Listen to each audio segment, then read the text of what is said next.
नमस्कार दोस्तों, स्वागत है आपका स्टडी फॉर सिविल सर्विसेज में। फ्री वीडियो के लिए चैनल को तुरंत सब्सक्राइब कर लीजिए और नोटिफिकेशन को जरूर ऑन कर लेना।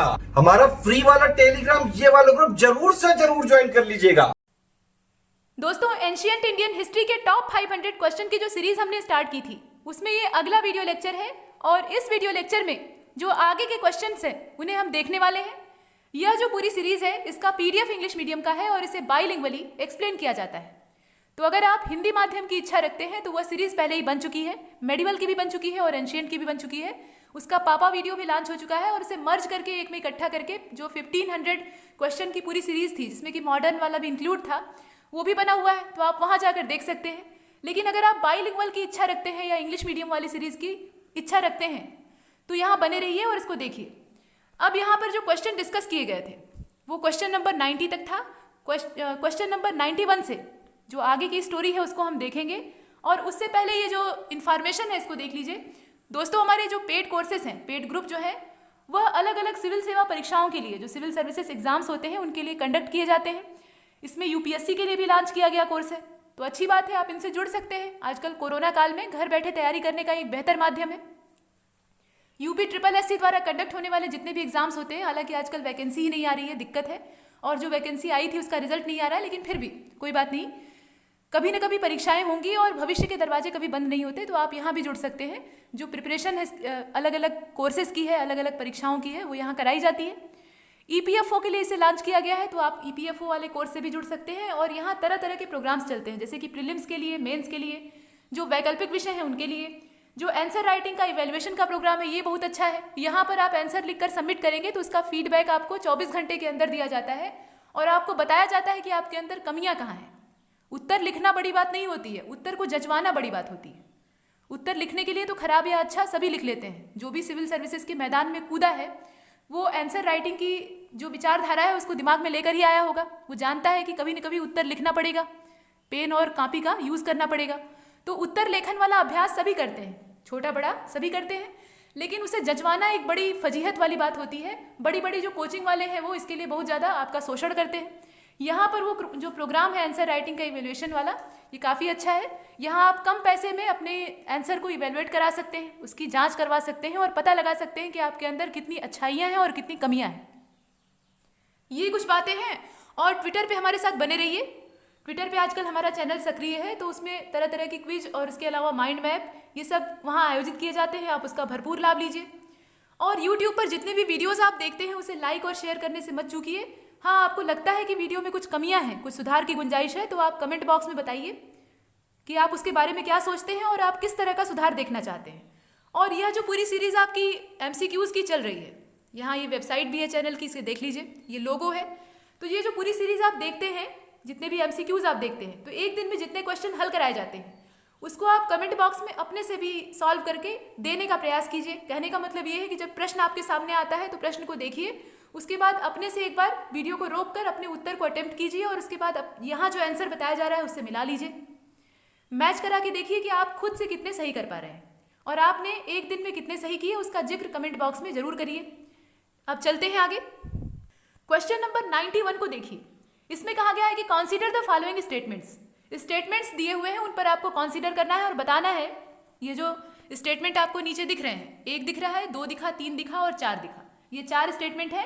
इन्हें देखकर बताना है कि इसमें से सही कौन सा है, जो करेक्ट हो उसकी तलाश आपको करनी है। और ये आपके विकल्प हैं, विकल्प देख लीजिए। ऑल का भी ऑप्शन है, यानी सभी सही हो सकता है, इसमें से सब सही हो सकते हैं या कुछ ठीक हो सकते हैं। तो ये जो विकल्प है इनको हम बाद में देखेंगे, पहले जो स्टेटमेंट्स हैं उनको देख लेते हैं। फर्स्ट वाला ये है, मतलब फर्स्ट स्टेटमेंट जो है उसमें कहा गया है कि the first translation of Mahabharata. Mahabharata के बारे में हमने पीछे देखा था, अब यहाँ पे उसके अनुवाद की बात की जा रही है।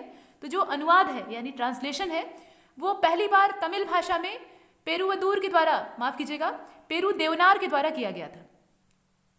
ये जो तमिल भाषा में ट्रांसलेशन महाभारत का हुआ था ये पहली बार पेरू देवनार के द्वारा किया गया था, जो कि प्रसिद्ध लेखक थे, ऐसा कहा गया है। इसके बाद बी वाला जो है इसमें कहा गया है, मतलब बी स्टेटमेंट जो है, the Mahabharata was translated into Bengali. Bengali भाषा में या बंगाली भाषा में महाभारत का ट्रांसलेशन किया गया था अलाउद्दीन नुसरत शाह के ज़माने में। मतलब अलाउद्दीन नुसरत शाह का जब शासनकाल था तो उस समय महाभारत का बंगाली में ट्रांसलेशन किया गया। इसके बाद जो सी वाला है उसमें कहा गया है कि Mahabharata is a world's largest epic, मतलब यह जो महाकाव्य है यह दुनिया में सबसे बड़ा है। तो इसमें तो कोई संदेह ही नहीं है, तो सी वाला एकदम सही है, सी वाले में कोई डाउट नहीं है। इसके बाद जो डी वाला है उसमें कहा गया है कि the translation of Ramayana, Ramayana का मतलब वो संस्कृत भाषा वाला रामायण, यहाँ रामचरितमानस की बात नहीं की जा रही है, जो वाल्मीकि के द्वारा कृत रामायण है उसकी बात की जा रही है। तो the translation of Ramayana into Bengali language, Ramayana का बंगाली भाषा में जो ट्रांसलेशन हुआ था वाज फर्स्ट डन बाई, वह कीर्तिवास या कृतिवास इन्हें कहा जाता है, इनके द्वारा किया गया था भारवक शाह या बारवक शाह के जमाने में। बारवक शाह इसका नाम था, ये सुल्तान था बंगाल का। तो उसके समय में बंगाली लैंग्वेज में रामायण का ट्रांसलेशन किया गया और इसको करने वाले कीर्तिवास या कृतिवास थे। अब आपको ये बताना है कि इसमें से ये जो 4 स्टेटमेंट आपने देखे इसमें अलग अलग ट्रांसलेशन की बात की गई थी, कुछ में महाभारत और कुछ में रामायण की। इसमें से करेक्ट कौन सा है, जो सही हो उसकी तलाश आपको करनी है। तो आपने देखा था कि इसमें जो सी वाला है, सी का मतलब क्या, इसकी बात की जा रही है, तो ये वाला तो बिल्कुल ठीक है। और सी वाला अगर ठीक है तो इसमें आप स्टेटमेंट तक पहुंच सकते हैं। देखिए सी किसमें किसमें है, इसमें भी है, इसमें भी है और इसमें भी है। तो अब यहाँ कंफ्यूजन क्रिएट हो गया और ऑल का भी ऑप्शन है, तो सी वाला सही है। इससे हमारी जो सही उत्तर की तलाश है वो कंप्लीट नहीं होती है, ये तो सभी में मौजूद है। इसका मतलब ये है कि आपको कम से कम एक और इसमें स्टेटमेंट को सही से जांचना पड़ेगा। तो देख लीजिए इसमें से कौन सा स्टेटमेंट गलत हो सकता है और कौन सा सही हो सकता है। जितने दिए हुए हैं वो आपके सामने मौजूद हैं। पहले वाले स्टेटमेंट में महाभारत की तमिल भाषा में ट्रांसलेशन की बात की गई है और ऐसा करने वाले पेरू देवनार थे, ऐसा कहा गया है। इसके बाद महाभारत का बंगाली लैंग्वेज में ट्रांसलेशन ये अलाउद्दीन नुसरत शाह के ज़माने में हुआ था, मतलब इसे नुसरत शाह के नाम से भी जाना जाता है। इसके बाद जो सी वाला है वो तो सही ही है, महाभारत ये सबसे बड़ा एपिक है, मतलब ये सबसे बड़ा महाकाव्य है पूरे विश्व में। इसके बाद ट्रांसलेशन जो रामायण का हुआ है बंगाली लैंग्वेज में वो कीर्तिवासो या कृतिवास के द्वारा हुआ है और इसका समय था, मतलब इसका जो टाइम पीरियड था वो बारवक शाह का था। तो इसका जो सही आंसर है, इसमें विकल्प आपने देखे, जो सही आंसर है वो होगा डी वाला, यानी जितने हैं सब ठीक है, जितने स्टेटमेंट दिए हैं वो सब करेक्ट है। मतलब पहला भी सही है, पहले वाले में ये कहा गया था कि इसका महाभारत का पहली बार ट्रांसलेशन होता है तमिल भाषा में और करने वाले जो व्यक्ति हैं वो पेरू देवनार रहते हैं, ठीक बात है। इसके बाद जो बी वाला है वो सही है कि अलाउद्दीन नुसरत शाह के ज़माने में इसका बंगाली लैंग्वेज में ट्रांसलेशन होता है। सी वाला सही था ही, उसको हमने पहले ही देख लिया है।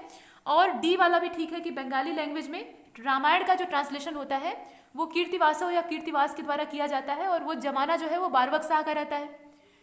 ये चारों ही स्टेटमेंट ठीक है, इसलिए डी वाला विकल्प इसमें करेक्ट होगा।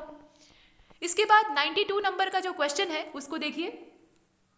With reference to the Rigveda consider, यहाँ पर जो रेफरेंस लिया गया है, जो संदर्भ लिया गया है वो ऋग्वेद का है। तो कहा गया है कि with reference to Rigveda consider the following statement, Rigveda को आधार बनाकर कुछ स्टेटमेंट्स दिए हुए हैं, उस पर आपको विचार करना है और बताना है कि इसमें से सही कौन कौन से हैं। मतलब ऋग्वेद के बारे में सही जानकारी देने वाले जो तथ्य हैं वो इसमें से कौन कौन से हैं। तो ए वाला देखिए, इसमें कहा गया है कि there is no mention of rice, salt and fish in it. मतलब ऋग्वेद में न तो चावल का उल्लेख मिलता है, यहाँ आप थोड़ा सा इसे जूम कर दीजिए। अब देखिए इसमें ये कहा गया है कि ऋग्वेद के बारे में ये स्टेटमेंट है, तो ऋग्वेद में न तो हमें चावल का उल्लेख मिलता है, न ही नमक का उल्लेख मिलता है और न ही मछली का उल्लेख मिलता है। मतलब ऋग्वेद में कहीं भी चावल, मछली और नमक इन तीनों शब्दों का इस्तेमाल नहीं हुआ है। इसके बाद जो बी वाला स्टेटमेंट है उसमें कहा गया है कि in this the word Ayaz या आयस, इसे हिंदी भाषा में अयस कहा जाता है, यहाँ पे अयास दिया हुआ है, तो ये आ की मात्रा जो है यहाँ पे लुप्त हो जाएगी, इसे अयस के रूप में उच्चारण करेंगे। आज के समय में हम लोग अयस्क कहते हैं, पहले के समय में अयस बोलते थे, लेकिन अयस और अयस्क एक नहीं है, दोनों में अंतर होता है। यहाँ अयस शब्द का यूज धातु के लिए किया जाता है, मतलब जो मेटल है उसके लिए किया जाता है। देखिए इसमें कहा गया है कि in this the word ayas was use for copper और ब्रॉन्ज, कॉपर या ब्रॉन्ज के लिए अयस शब्द का इस्तेमाल किया जाता था। आपने यहाँ पे श्याम अयस्क या कृष्ण अयस्क के बारे में देखा था, इसके अलावा लोहित अयस्क के बारे में देखा था। अयस और अयस्क में फर्क है, अयस्क जो है वो मॉडर्न वर्ड है और ये जो अयस है ये प्राचीन ऋग्वैदिक काल का शब्द है। इसके बाद जो सी वाला है उसमें कहा गया है कि iron and silver are mention in it, Rigveda में आयरन और सिल्वर दोनों को मेंशन किया गया है, मतलब लोहे का भी जिक्र प्राप्त होता है और चांदी का भी जिक्र प्राप्त होता है, ऐसा कहा गया है। इसके बाद जो डी वाला है उसमें कहा गया है कि there is mention of farming process in its 10th division. मतलब जो ऋग्वेद का 10th डिवीजन है अर्थात 10वां मंडल है, उससे हमें कृषि की जो विधियां हैं उसका उल्लेख प्राप्त होता है। कृषि के जो तौर तरीके हैं उसका पूरा जिक्र हमें ऋग्वेद के 10वें मंडल से मिलता है। अब आपको ये बताना है कि इसमें से 4 स्टेटमेंट जो दिए हुए हैं इनमें से ऋग्वेद के बारे में सही जानकारी कौन कौन सा स्टेटमेंट दे रहा है। ऋग्वेद को यहाँ पे रेफरेंस में रखिएगा और ये जितने स्टेटमेंट हैं इन पर विचार करके बताइए। ये स्टेटमेंट आपके सामने है और ये आपके विकल्प हैं। देखिए इसमें सभी सही हो सकता है या इसमें से कुछ ही ठीक हो सकते हैं। विकल्प आपने देखे और ये आपका क्वेश्चन है। तो इसका जो सही आंसर है वो होगा सी वाला, यानी ए, बी और डी तीनों ही करेक्ट हैं, लेकिन जो सी वाला है आंसर तो सी है लेकिन जो स्टेटमेंट सी है वो गलत है। तो देख लेते हैं गलत क्यों है। देखिए सी वाला स्टेटमेंट था, उसमें कहा गया था कि iron and silver are mention in it. मतलब इसमें ऋग्वेद में आयरन और सिल्वर दोनों को मेंशन किया गया है। तो देखते हैं एक्सप्लेनेशन क्या कहती है। There is no mention of iron and silver in Rigveda. Rigveda में आयरन और सिल्वर यानी लोहा और चांदी दोनों का उल्लेख नहीं प्राप्त होता है, ये बड़ी बात है। बाकी जो बातें कही गई हैं वो ठीक है। यहाँ पर अयस्क शब्द का जो इस्तेमाल है वो ब्रॉन्ज या कांपर के लिए किया जाता था, उसमें भी श्याम अयस्क और लोहित अयस्क इस तरह से शब्दों का उल्लेख आता है, लेकिन वो अलग अलग टाइम पीरियड की बात है। इसके बाद ये जो अयस्क वर्ड है यहाँ पे जो यूज किया गया है ये ओवरऑल बताया गया है, इसमें किसी एक को क्लासिफाइड या उसका क्लासिफिकेशन नहीं किया गया है। इसके अलावा ये पहला वाला सही है कि there is no mention of rice, salt and fish. यहाँ पे राइस, साल्ट और फिश का कोई मेंशन नहीं मिलता, ये सही बात है।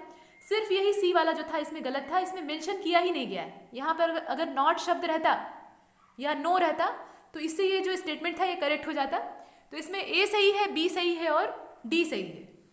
ए, बी और डी सही है, सी वाला गलत है और उसके आधार पे हमने आंसर को चुना है सी वाले को। मतलब A, B and D only. Explanation आप देख चुके हैं कि कोई मेंशन आयरन और सिल्वर का ऋग्वेद में नहीं किया गया है। आगे चलते हैं 93 नंबर के क्वेश्चन को देखिए।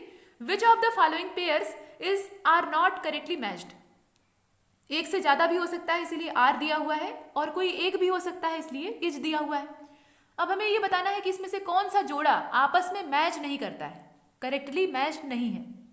जो सही ढंग से मेल न खाता हो उसको आपको छांटना है और उसी के आधार पर उत्तर देना है। तो आंसर आप देख लीजिए, ये दिया हुआ है वनली ए, वनली बी, वनली सी और वनली डी। तो इसका मतलब ये है कि कोई एक तो है, इसमें कोई एक ही है जो कि नॉट करेक्टली मैच्ड है, सही से मेल नहीं खाता। बाकी तीनों जो है वो सही सही मेल खाते हैं, बस उसी एक को आपको तलाशना है। तो देख लीजिए जो इसमें लेफ्ट साइड है पहले उसको देखिए, इधर वाला चर्षणी है। चर्षणी एक शब्द है, इसके बाद खिल्य है, सीता है और लांगल है। ये 4 वर्ड यूज किए गए हैं। अब आपको इधर जो दिए हुए शब्द हैं इसका मतलब ये है, पर्पज ये है कि मतलब इसका संबंध किससे है। ये जो इधर वाले वर्ड हैं इनका संबंध इधर किस वर्ड से है ये हमें मैच कराना था। तो यहाँ पहले से ही मैच है, बस जो मिस मैच है उसको आपको खोजना है। तो फार्म है यानी कृषि है। इसके बाद यहाँ आप देख लीजिए खिल्ले का जो अर्थ दिया हुआ है ये सब ऋग वैदिक कालीन या जो वैदिक काल था, जो वैदिक पूरा इरा थी उस समय के शब्द हैं। तो चर्षणी का मतलब खेती से होता है, खेती से संबंधित ये शब्द है। वैसे ही खिल्ले इसका संबंध डोरमेंट लैंड से होता है। इसी प्रकार से जो सीता होती है उसका संबंध फ्यूरो से होता है और जो लांगल है उसका संबंध प्लॉग से होता है। अब आपको ये बताना है कि इसमें से कौन सा मिसमैच है। देख लीजिए ये आपका क्वेश्चन है और ये आपके जो विकल्प है वो आपके सामने है। प्रश्न और विकल्प दोनों मौजूद हैं, आपको सही आंसर इसमें सेलेक्ट करना है। जो उत्तर होगा वो होगा ए वाला। ए का मतलब ये है कि ओनली ए जो है वो नॉट करेक्टली मैच्ड है, इसमें नॉट करेक्टली मैच्ड खोजना था। तो ए वाला ही इसमें मिसमैच है, बाकी सब सही है। यानी चर्षणी का संबंध फार्म से नहीं होगा, बाकी सब सही है। खिल्ले का भी ठीक है, सीता का भी सही है और लांगल का भी सही है। तो आइए देखते हैं एक्सप्लेनेशन क्या कहती है। In Rigveda the word charshani is use for agriculture. इसका संबंध एग्रीकल्चर से है। एग्रीकल्चर और फार्म दोनों में अंतर है। फार्म का मतलब क्या होगा, खेत हो जाएगा। तो यहाँ चर्षणी जो शब्द है वो खेत के लिए यूज नहीं हुआ है, खेती के लिए यूज हुआ है। थोड़ा सा बारीक अंतर है, यहाँ बोलने में एक जगह मिस्टेक हो गई है, खेत और खेती में मिक्स हो गया। नहीं, यहाँ पर फार्म का मतलब होता है खेत, ये आप जानते ही हैं, और एग्रीकल्चर का मतलब होता है कृषि। तो चर्षणी का संबंध एग्रीकल्चर से है, फार्म से नहीं है। इसी वजह से इसमें जो ए वाला है वो मिसमैच है, बाकी जो है वो एकदम ठीक है। मतलब खिल्ली का भी सही है, सीता का भी सही है और लांगल का भी सही है। चर्षणी का मतलब फार्म नहीं होगा, यहाँ पर इसका मतलब होगा खेती, agriculture. In Rigveda the word charshani is use for agriculture. इसका संबंध कृषि से है, मतलब कृषि के लिए इसको इस्तेमाल किया गया है, फार्म के लिए यानी खेत के लिए यूज नहीं किया गया है। आगे चलते हैं, क्वेश्चन नंबर 94 को देखिए। Which of the following pairs is are correctly matched. इसमें से कौन सा पेयर करेक्टली मैच्ड है। अभी हम लोग नॉट करेक्टली मैच्ड को खोज रहे थे, अब यहाँ पर जो सही सही मेल खाता हो उसको खोजना था। तो किवाश है, इसके बाद शाकम है, खल है और इसके बाद क्षेत्र है। ये क्षेत्र दिया हुआ है। अब आपको ये बताना है कि इसमें से कौन सा करेक्टली मैच्ड है। एक से ज्यादा भी हो सकता है या कोई एक भी हो सकता है। तो किवाश का मतलब कृषक होता है, ऐसा यहाँ दिया हुआ है। जो शाकम होते थे, शाकम का मतलब होता है कंपोस्ट। इसके बाद जो खल है उसका मतलब ग्रेनरी से था, इसका अर्थ जो है उसको ग्रेनरी के तौर पे यूज किया जाता था। और जो क्षेत्र होता था उसे फील्ड या फार्म कहते थे। करेक्टली मैच जो हो उन्हें खोजना था। ये 94 नंबर का क्वेश्चन है और इसका जो सही आंसर होगा वो होगा डी वाला, यानी जितने भी दिए हैं सब करेक्टली मैच्ड हैं, सब सही सही मेल खाते हैं, इसमें से कोई गलत नहीं है। किवाश का भी जो अर्थ है वो सही है, शाकम का भी सही है, खल का भी सही है और क्षेत्र का भी सही है। ये इसमें आप देख रहे हैं, इसमें ऑल वाला जो ऑप्शन है यानी डी वाला वो सही है। अगले क्वेश्चन को देखते हैं, 94 नंबर के क्वेश्चन को देखिए। Which of the following pairs is are not correctly matched. अब फिर से एक बार नॉट करेक्टली मैच्ड आपके सामने है, देख लीजिए। इसमें दिया हुआ है तक्षण है, इसके बाद गोल्ड है और उर्धार है या उर्धर इन्हें कहा जाता था। आपको ये बताना है कि इनका संबंध किस पेशे से होता था, मतलब ये पता होना चाहिए। उसी के आधार पे आप करेक्टली जो मैच्ड पेयर हैं उन्हें खोज सकते हैं। तो कारपेंटर यानी बढ़ई, इसके बाद हिरण्य, गोल्ड को हिरण्य कहा जाता था या उसकी संज्ञा जो थी वो हिरण्य की थी। उसी प्रकार से उर्धर, ये एम्ब्रॉयडरी या वेविंग का काम होता था। देखकर बताइए इसमें से कौन सा नॉट करेक्टली मैच्ड है। ये क्वेश्चन है और ये आपके विकल्प है। नॉन ऑफ दीज का भी ऑप्शन है, यानी इसमें से सभी सही मेल खाते हैं, कोई भी नॉट करेक्टली मैच्ड नहीं है, ऐसा भी विकल्प यहाँ मौजूद है। तो इसका जो सही आंसर है वो होगा सी वाला, यानी ओनली सी। जो नॉट करेक्टली मैच इसमें पेयर है वो सी वाला है। सी का मतलब ये है, यहां देख लीजिए, सी का मतलब है उर्धर। उर्धर का संबंध एम्ब्रॉयडरी या वेविंग से नहीं है, बाकी जो है वो सही है। मतलब यहाँ पे तक्षण और जो गोल्ड है उसके बारे में सही कहा गया है। एक्सप्लेनेशन देख लेते हैं। इन द ऋग्वेद, ऋग्वेद में द टर्म उर्धर, जो उर्धर नाम का शब्द है या उर्दर इसे कहा जाता था, तो जो उर्दर नाम का शब्द है has been use for a grain measuring vessel. यहाँ आप देख लीजिए, इसे ज्यादा जूम कर लिया गया है। देखिए, in the Rigveda the term urdhar, इसे उर्धर या उर्दर के नाम से संबोधित करते हैं। कहीं कहीं उर्धर शब्द आपको लिखा हुआ मिलेगा, क्योंकि यहाँ पर कहीं कहीं DH लिख देते हैं और कहीं कहीं डी होता है तो इसे उर्दर बोलते हैं, लेकिन दोनों का मतलब एक ही है और इसका उल्लेख ऋग्वेद में किया गया है।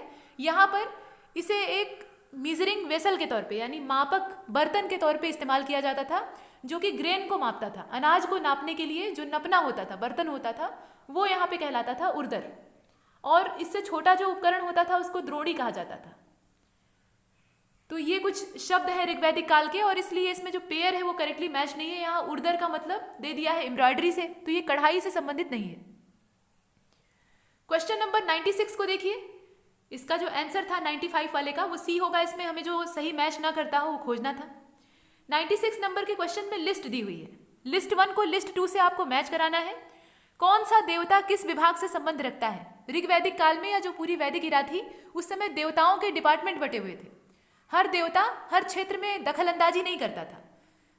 किसी विशेष देव का क्षेत्र एक विशेष होता था, मतलब जैसे वर्षा कराने की जिम्मेदारी एक अलग देवता की होती थी, प्रजा पालन की जिम्मेदारी एक अलग देवता की होती थी, पृथ्वी का अलग देवता होता था, अंतरिक्ष के अलग देव होते थे। इस प्रकार से बटा हुआ था। ज्ञान की देवी अलग होती थी। तो यहाँ उसी को हमें छांटना है और आपस में मैच कराना है। तो लिस्ट 1 में दिया हुआ है गॉड ऑफ द स्काई यानी आकाश के देवता, गॉड ऑफ स्पेस यानी अंतरिक्ष के देवता, इसके बाद गॉड ऑफ अर्थ यानी पृथ्वी की देवता। और इसमें लिस्ट 2 में बहुत सारे जो देवी देवता हैं उनके नाम दिए हुए हैं। देवियां भी हैं और देवता भी हैं। तो अग्नि है, सोम है, इसके अलावा बृहस्पति है और सरस्वती है। ये पहला है लिस्ट 2 में यानी दाहिनी ओर। इसके बाद इंद्र है, मरुत है, रुद्र है और वायु है। ये सब देवताओं के नाम हैं। इसके बाद सूर्य, वरुण, मित्र, इसके अलावा पूषण, पूषण जो थे ये पशुओं के देवता थे, और विष्णु, विष्णु मतलब विष्णु जी की बात की जा रही है, पालनहार। तो कुल मिलाकर हमें लिस्ट 1 को लिस्ट 2 से मैच कराना है कि किस देवता या किस देवताओं के समूह का जो संबंध था वो किस डिपार्टमेंट से था। यहाँ विकल्प आपके सामने है, ये 4 विकल्प हैं और ये क्वेश्चन है। ये 96 नंबर का क्वेश्चन है, इसको देख लीजिए और इसका सही आंसर बताइए। अग्नि, सोम, बृहस्पति, सरस्वती। इसके बाद बी वाला जो है इंद्र, मरुत, यहाँ पे इंद्र, मरुत, रुद्र और वायु। इसके बाद सूर्य, वरुण, मित्र और पूषण, इसके अलावा विष्णु। इधर God of sky, God of space और गॉड ऑफ अर्थ। तो इसका जो सही मैच है वो होगा बी वाला, और बी का मतलब ये है कि सी बी ए के हिसाब से इसे मैच कराएंगे। तो मिलाकर देख लेते हैं कि कौन किससे संबंध रखता है। सी बी ए यानी पहले वाले का सी हो जाएगा। गॉड ऑफ स्काई, तो गॉड ऑफ स्काई कौन कौन है? सूर्य है, वरुण है, मित्र है, पूषण है और विष्णु है। इसके बाद दूसरे वाले का बी हो जाएगा, यानी ये पहले से ही मैच है। गॉड ऑफ स्पेस अर्थात अंतरिक्ष के देवता के तौर पे इंद्र, वरुण, वायु और रुद्र को यहाँ लिखा जाता है।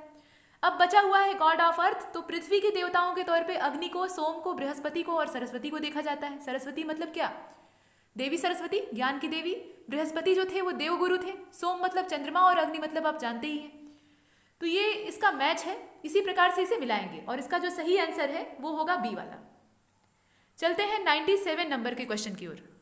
क्वेश्चन नंबर 97 में फिर से लिस्ट आपके सामने है और यहाँ भी वही काम हमें करना है जो पीछे हमने किया है, मतलब दोनों तरफ के डिपार्टमेंट और देवताओं को आपस में मिलाना है, कौन किसका देवता था। तो देखिए लिस्ट 1 जो है, लिस्ट 1 में गॉड ऑफ वाटर और सी मतलब जल का देवता या समुद्र का देवता। इसके बाद अगला जो है उसमें कहा गया है गॉड ऑफ फॉलेज या वेजिटेशन, ये जो वेजिटेशन यानी वनस्पतियों के देवता हैं, पेड़ पौधों के देवता हैं, उनका जिक्र किया गया है। इसके बाद गॉड ऑफ विंड यानी वायु का देव, और गॉड ऑफ मेडिसिन औषधियों के देवता। और इधर जो लिस्ट 2 में नाम दिए हुए हैं उन्हें देख लीजिए, अश्विन दिया है, सोम दिया है, मरुत दिया है और वरुण दिया है। तो देखिए गॉड ऑफ मेडिसिन, इसमें मिलाना आसान है थोड़ा सा, अगर दो देवताओं की जानकारी आपको होगी तो ये लिस्ट जो है ये पूरी तरह से आपका साथ देगी और आप सही उत्तर तक पहुंच पाएंगे। विकल्प आपके सामने है और क्वेश्चन आपके सामने है, इसमें मिलाने का तरीका क्या हो सकता है। गॉड ऑफ मेडिसिन को आप अश्विन से मिला लीजिए। अश्विनी कुमार ये सूर्य के पुत्र थे, सूर्य देव के बेटे थे, 2 लोग थे, जुड़वा भाई थे, दोनों लोगों को संयुक्त रूप से अश्विनी कुमार कहा जाता था। ऐसा क्यों था? क्योंकि सूर्य देव और उनकी पत्नी जो थी संध्या, उन्होंने अश्व का रूप बना के मतलब अश्व दंपत्ति का रूप बना के इन्हें उत्पन्न किया था। इसी वजह से अश्व से ये उत्पन्न हुए थे, इसीलिए इनका नाम पड़ गया अश्विनी कुमार। और यह देवताओं के डॉक्टर थे, देवताओं के फैमिली डॉक्टर थे। इनके पास तरह तरह की चमत्कारी जड़ी बूटियां होती थी, ये कुछ भी करने में सक्षम थे। इनके पास शल्य चिकित्सा यानी ऑपरेशन थिएटर भी था, दवाएं भी थी और बहुत कारगर उस जमाने की टेक्नोलॉजी थी जो कि चिकित्सा में काम आती थी। कोई भी बड़े से बड़ा घाव हो, बड़े से बड़ा कष्ट हो, उसको दूर करने में ये सक्षम थे। तो कुल मिलाकर गॉड ऑफ मेडिसिन ये अश्विन हो जाएगा। अब इसके बाद जो 3 बचे हैं उनको मिला लेते हैं, तो चौथे का ए होगा, और चौथे का अगर ए होगा तो इसमें 2 विकल्प तो वैसे ही एलिमिनेट हो जाते हैं, ये वाला और ये वाला। अब बचता है आपके पास या तो बी वाला या फिर डी वाला। तो बी और डी में से आपको विचार करना है, देख कर बताइए।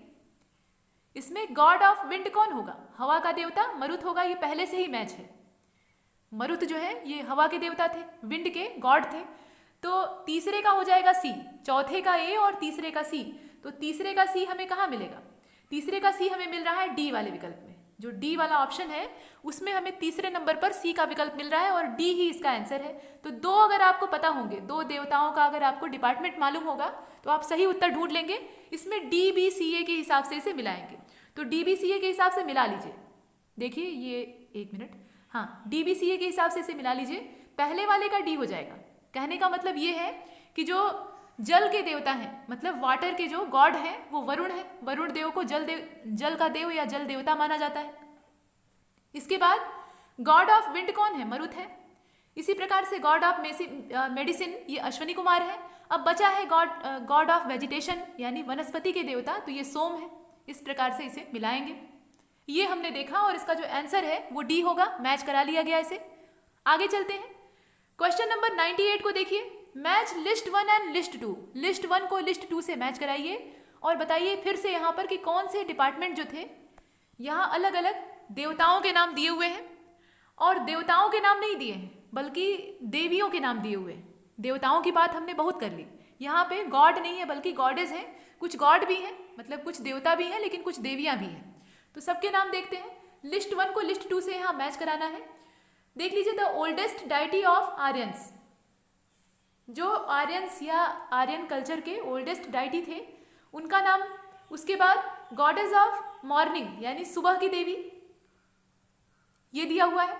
इसके बाद गॉडेस ऑफ नेचर, प्रकृति की देवी, और God of rain and river, नदी और वर्षा के देवता। तो दो देवता हैं और 2 देवियां हैं, 50-50 यानी बराबर का अनुपात है। और इधर लिस्ट 2 में आप देखिए द्यो है, यहाँ द्यू दिया हुआ है, ये द्यो होगा, इन्हें द्यो कहा जाता था। ये इस प्रकार से होते थे। ये वाला जो द और य को आपस में मिलाकर, आधा द और पूरा य जब आपस में मिलता है तो द्य बनता है, जिसे आप विद्यालय में यूज करते हैं।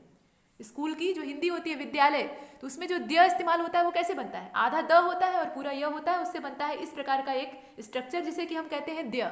ये घ नहीं होता, तो इसी से बना हुआ है द्यो, और उसी को यहाँ इंग्लिश में लिखा गया है। तो यह जो द्यो थे यह एक प्रकार के देवता थे। इसके बाद उषा है, ये देवी है, अदिति है, ये भी देवी है, और पर्जन्य है, यह देव है। तो 2 इसमें पुरुष है यानी मेल है और 2 फीमेल है। आपको मैच कराना है, मैच करा के बताइए। लिस्ट 1 को लिस्ट 2 से मिलाना है। विकल्प आपके सामने है और क्वेश्चन आपके सामने है, देख लीजिए और बताइए।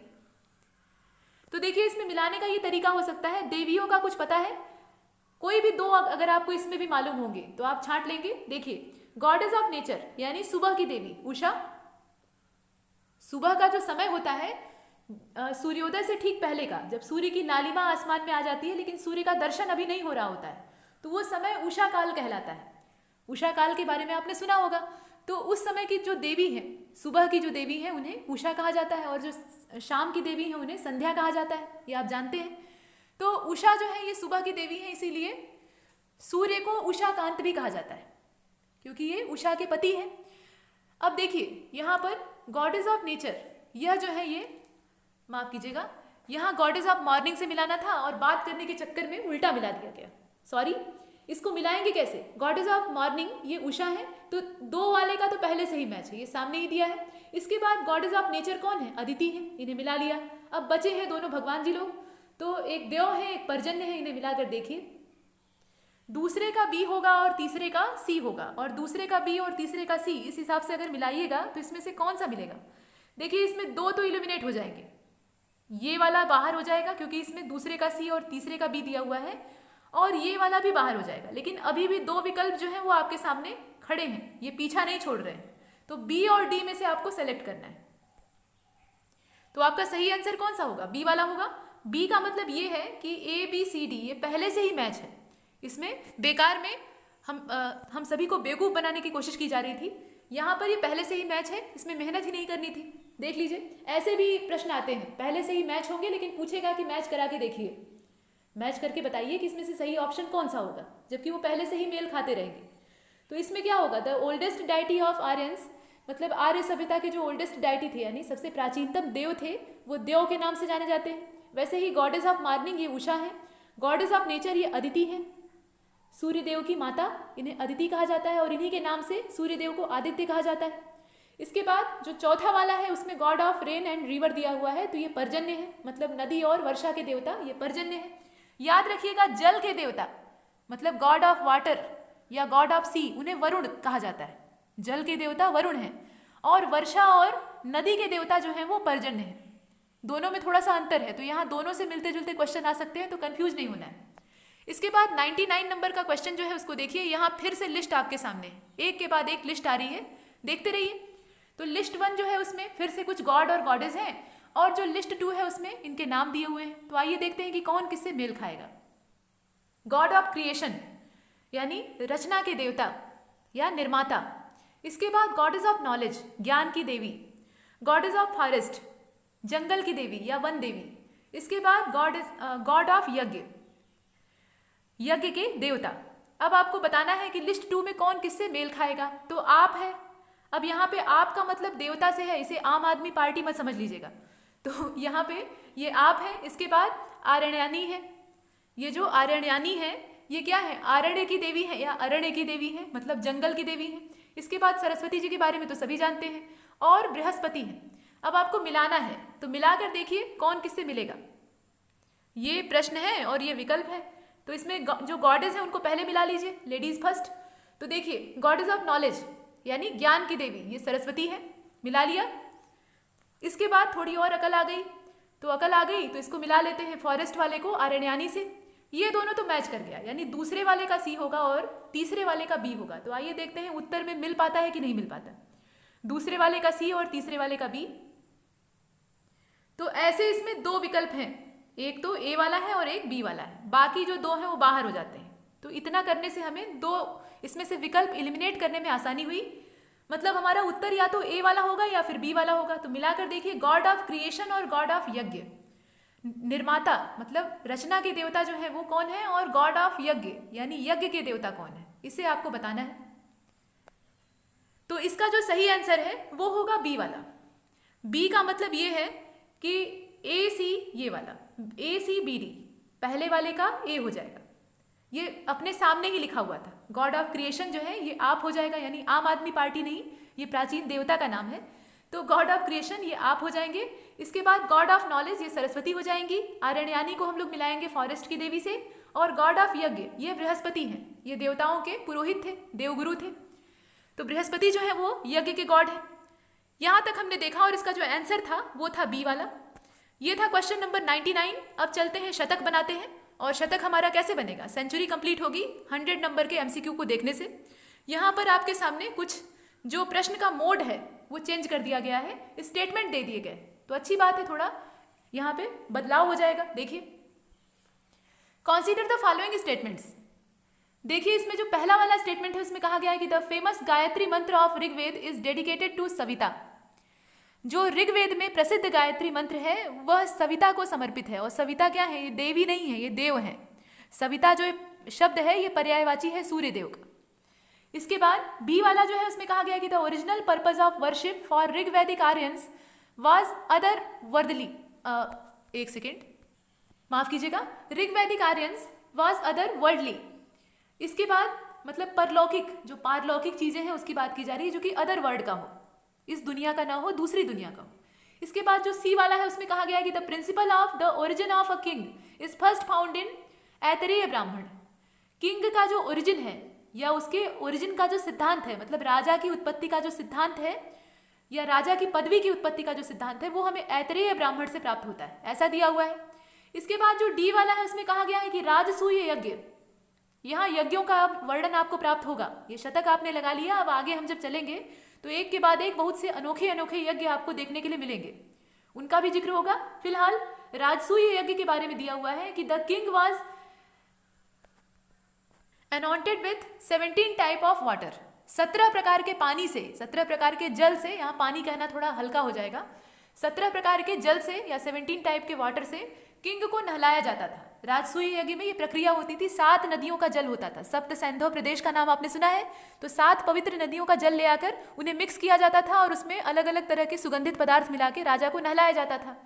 राजा की महिमा मंडन करने के लिए राजसूय यज्ञ का निर्माण होता था। आपने युधिष्ठिर के राजसूय यज्ञ के बारे में सुना होगा। महाराज युधिष्ठिर जो कि पांडवों में सबसे ज्येष्ठ थे, सबसे बड़े थे, तो उन्होंने जब इंद्रप्रस्थ की स्थापना की, खांडवप्रस्थ नाम का वन जो था वो पांडवों को दुर्योधन के द्वारा दे दिया गया था। मतलब दुर्योधन ने कहा कि वो हस्तिनापुर नहीं देगा, तो खांडव वन को पांडवों के हिस्से लगा दिया गया। तो वहां जंगल को काट के लोग साफ करते हैं और उसके बाद वहां एक नगर बसाते हैं जिसे कि इंद्रप्रस्थ कहा जाता है। तो इंद्रप्रस्थ में जब राज्याभिषेक युधिष्ठिर का होने लगता है, युधिष्ठिर को सम्राट के तौर पे प्रतिष्ठित किया जाता है, तो उससे पहले वो राजसूय यज्ञ करते हैं और राजसूय यज्ञ में उन्हें 17 प्रकार के नदियों के जल से नदियों के जल को मिलाकर नहलाया जाता है, जिसमें कि सप्त सैंधव जो नदियां होती हैं उनका पवित्र जल भी सम्मिलित होता है। ये सब आप देखते हैं। फिलहाल यहाँ पर जो 4 स्टेटमेंट हैं इन्हें देखकर बताना है कि करेक्ट कौन सा है। तो देखिए जो पहला वाला है वो तो एकदम सही है, मतलब the famous Gayatri mantra of Rigveda is dedicated to Savita. ये सही बात है, ये सविता को समर्पित है और सविता कौन है, सूर्यदेव है। इसके बाद the original purpose of worship of Rigvedic Aryans, मतलब जो ऋग्वैदिक आर्य लोग थे, आर्य सभ्यता के लोग थे, वो पारलौकिक शक्ति की उपासना करते थे, ऐसा दिया हुआ है। अब ये सही है या नहीं आपको बताना है। इसके बाद the principle of origin of a king is first found in Aitareya ब्राह्मण। ऐतरेय ब्राह्मण नाम का जो ब्राह्मण ग्रंथ है, हमने देखा था कि अलग अलग वेदों के विभिन्न ब्राह्मण ग्रंथ हैं, तो उसी में से एक है ऐतरेय ब्राह्मण। तो यह जो ब्राह्मण ग्रंथ है इसमें राजा की उत्पत्ति के सिद्धांतों का वर्णन प्राप्त होता है। अब ये क्या सही है या नहीं है ये आपको बताना है। इसके बाद जो डी वाला है उसमें कहा गया है कि राजसूय यज्ञ जो होता था उसमें किंग को 17 प्रकार के जल से नहलाया जाता था। राजा को 17 नदियों के पानी से नहलाते थे। विकल्प देख लीजिए, ऑल वाला भी ऑप्शन है और ए जो है वो सब में मौजूद है। तो ए वाले से आपका काम नहीं बनेगा, आपको बी, सी और डी में से चुनना पड़ेगा। और इसका जो सही आंसर है वो होगा बी वाला। बी का मतलब ये है कि ए, सी और डी करेक्ट है। इसमें बी वाला जो है वो इनकरेक्ट है, जिसमें कहा गया है कि आर्य लोग जो थे या आर्यन जो सभ्यता थी उसमें पारलौकिक शक्तियों की उपासना होती थी। नहीं, जो प्रत्यक्ष देव होते थे जिन्हें कि प्रत्यक्ष रूप से महसूस किया जा सकता है, जैसे आग, सूर्य, चंद्रमा, पृथ्वी, वर्षा या पानी। तो इस प्रकार की जो शक्तियां हैं, जो घटक हैं जिन्हें कि हम भौतिक घटक के तौर पे देखते हैं, ये जितने भी एबायोटिक कंपोनेंट हैं इन्हें यहाँ पे देव के रूप में उपासना की जाती थी। मतलब ऐसा माना जाता था कि पृथ्वी पर पालन करने का काम यही करते हैं। और इसलिए यहाँ पर जो अदर वर्ल्डी की बात की गई है, मतलब पारलौकिक शक्ति की बात की गई है, वो सही नहीं है। बाकी सब सही है, बाकी जितने स्टेटमेंट है वो करेक्ट है। गायत्री मंत्र वाला आपने देख ही लिया। इसके बाद राजा के ओरिजिन का जो उल्लेख है वो सबसे पहली बार ऐत्रेय ब्राह्मण से प्राप्त होता है, ये सही बात है। और राजसूय यज्ञ नाम का जो ये महिमा मंडन का यज्ञ होता था राज्याभिषेक से ठीक पहले, तो इसमें 17 प्रकार के पानी से यानी 17 पवित्र नदियों के जल से राजा को नहलाया जाता था। यह नदियां आर्यावर्त क्षेत्र की होती थी। तो ये सभी करेक्ट है और इसी के आधार पे हमने इसमें बी वाले आंसर को चुना है। सिर्फ जो इसमें बी वाला स्टेटमेंट है वो इनकरेक्ट है। एक्सप्लेनेशन देख लीजिए। The original purpose of worship for Rigvedic Aryans was worldly and not other worldly. मतलब ये अदर वर्ल्डली नहीं था, यानी पारलौकिक नहीं था, बल्कि लौकिक था, इसी लोक का था। इस लोक में जितने देवता, जितनी चीजें उन्हें दिखती थी, चाहे वो प्रकृति हो या फिर जितने और घटक हो, उन्हीं को देखकर उन्हीं की पूजा करना ये शुरू कर देते थे। उनका ऐसा मानना था कि ये इनका पालन पोषण करने में योगदान देते हैं, इनके बिना जीवन यापन करना या सुखी जीवन जीना ये संभव नहीं है। तो यहाँ तक हमने प्रश्नों पर चर्चा की है और ये 100 नंबर का जो क्वेश्चन है इसके साथ हमने शतक बना लिया है। अब 101 नंबर के क्वेश्चन से यानी 101 नंबर का जो MCQ है वहां से अगले वीडियो में चर्चा होगी। तब तक के लिए नमस्कार।